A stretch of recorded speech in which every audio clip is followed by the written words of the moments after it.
Here's your Storm Track 7 forecast.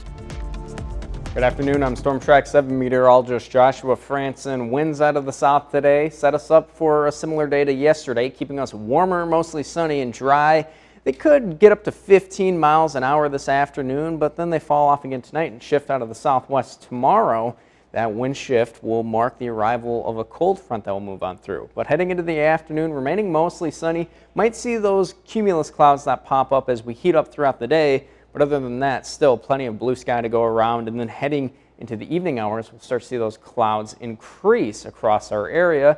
Those will continue to build throughout the overnight. And then as we approach tomorrow morning, we start off dry, maybe a stray shower, but nothing too crazy. Around 10 to 11 a.m., we'll see that cold front move on through. Storms will initiate along that front, and then as they continue to progress on through our area, well, they'll strengthen. But once they exit our area, it's really when we expect them to get more of that severe potential. We'll watch it closely in case, and you're going to want to make sure if you're in any of these eastern counties to have a way to receive alerts just in case a strong storm does pass on by. But those will clear on out throughout the afternoon, and then we'll have the clouds settle in overnight tomorrow night, and we'll have a cooler night as well. Here's the severe weather risk for tomorrow, a level 2 out of 5 in Wisconsin and Illinois, and that barely clips some of our far eastern counties. The rest of us at a level 1 out of 5.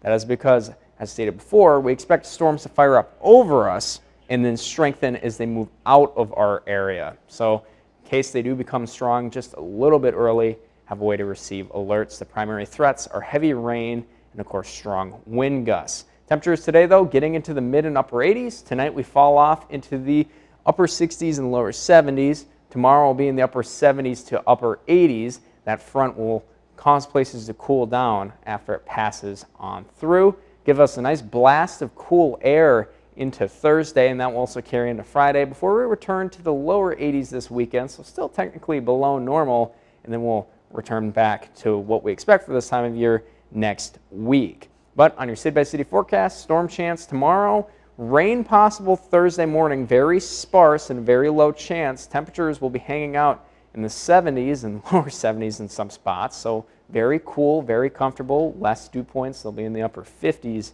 as well. And then throughout most of the day Thursday, we actually expect it to be dry. Conditions will become more sunny as we head into the afternoon. Friday, partly cloudy, temperatures still in the 70s, and then we warm back up for the weekend just a little bit with isolated storm chances spread throughout. But it should be a nice day both Thursday and Friday.